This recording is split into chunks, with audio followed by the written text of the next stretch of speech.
read through all at one time. In addition to his personal story, Mark clearly shows that terrorism is an inherent part of true Islam.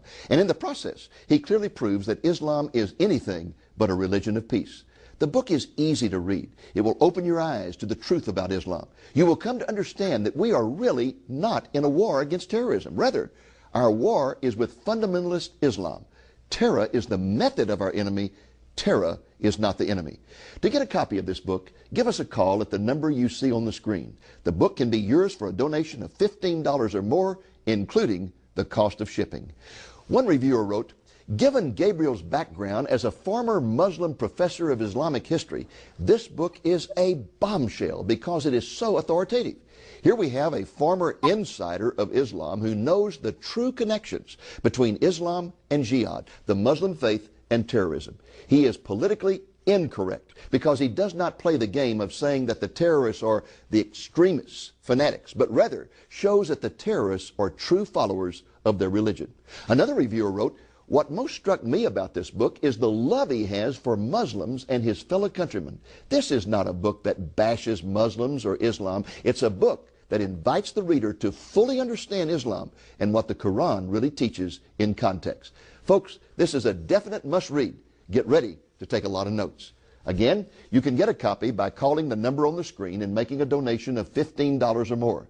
Ask for the book by name, Islam and Terrorism.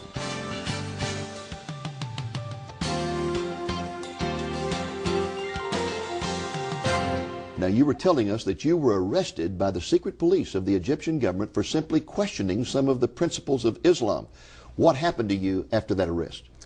They put me in the little cell in the headquarters of Egyptian Secret Service in the middle or the center of Cairo. They put me for 3 days with no food, with no water, and in the 4th day they start to interrogate me. They took me to one of the offices, maybe it's in the 6th or the 7th floors, and interrogating me during a day. And that 4th day they start giving me food and water, and because they want to stimulate me and just want to get information as they can. And they find out during the day they cannot just get what they're looking for. And they start interrogating me during the evening time. So the evening time, it was the time of torture. With cigarette, they burned me with cigarette in different places in my body. And you can see here in my hand. They beat me. They put me in cold water. They put me in a little in a tank full, you see, filled with water, and they put hungry rats inside that tank, and they put me inside the tank. So you had rats for crawling whole over night, you? All night? Whole night, and the rats just swimming over the water, you see, around my head.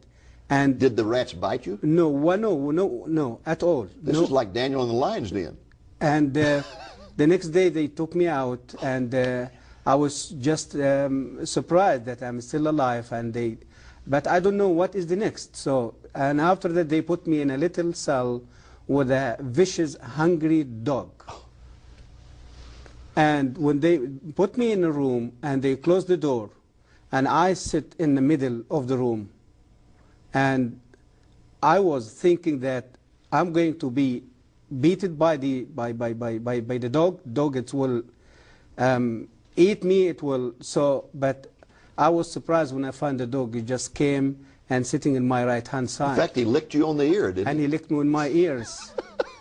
And they must have thought that you were Satan or something to have such power. They said that. They said that this is a human being or something else.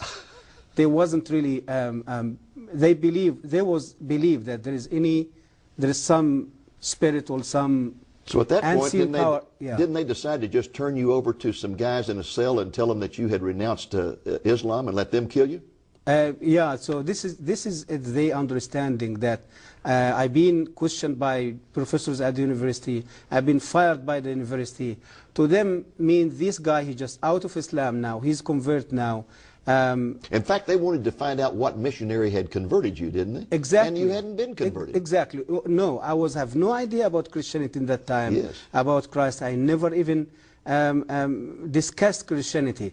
But automatically in Egypt, when someone decides to leave Islam, Yes.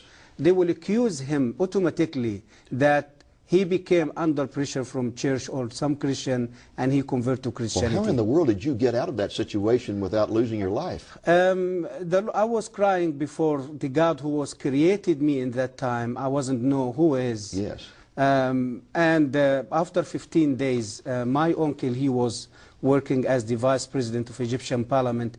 He was visiting Russia at that time. When he came back and he heard about my kidnapping, and so he came with permission from the government, and he came with his car and he took me out of the So prison. you got out of prison due to the political influence of a relative who had been out of the country. Absolutely. And then when you went home, I understand your father tried to kill you. My father, he tried to kill me later, after 1 year searching for God, find out who is God, you see, till I received a Bible from a Christian pharmacy. So when I start reading the Bible, I start to find the truth about Christ. After I give my life to the Lord, I lived 1 year, whole year as a secret believer. So when my father heard about my conversion, he shot me with his own gun. He tried to kill me. So you were given a Bible by a Christian pharmacist, and that brought you to the Lord. Yes. And when that happened, your father decided to kill you for the honor of the family, I guess.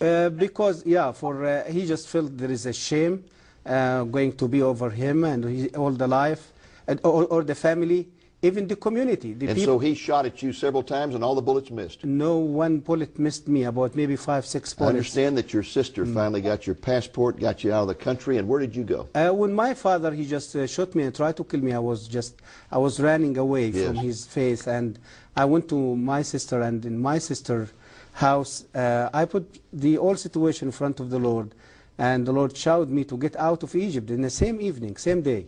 My sister helped me. She brought my stuff. And where did you go to when you fled? I fled to South Africa by the road, traveling from Cairo to South Africa for 3 months over the road.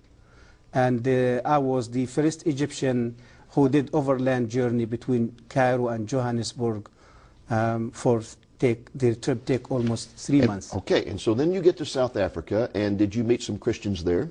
Yes, in South Africa I met with many Christians, and many churches, they start to hear about my story because the public media in South Africa, they wrote articles and published articles about my story. And Is it true that assassins were sent to South Africa to kill you?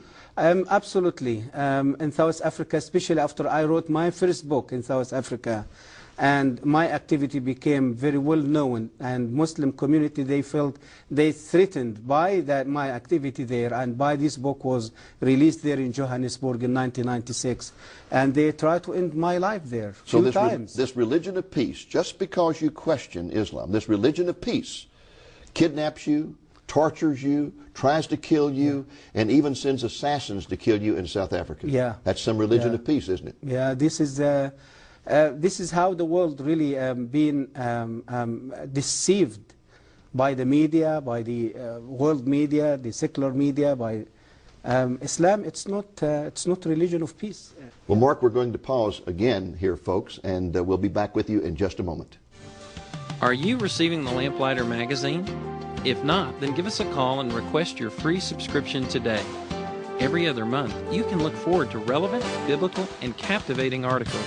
All you need to do is call us at 1-800-705-8316 during our regular business hours, 8 a.m. to 5 p.m. Central Time, or email us at lamblion.com and let us know that you would like to start receiving the Lamplighter. And if you contact us this week, we'll make sure that you get a copy of this Lamplighter devoted to the truth about Islam.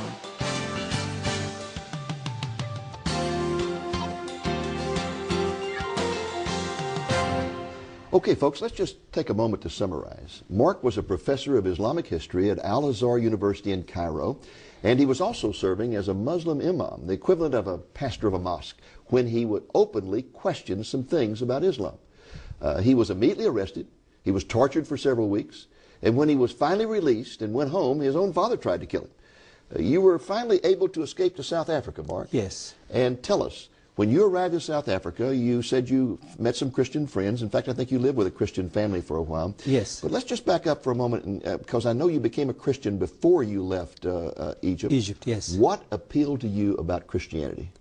Before I met with Christ, I lived for 34 years under Islam, believing in Islam, serving Islam, learning about Islam, teaching about Islam.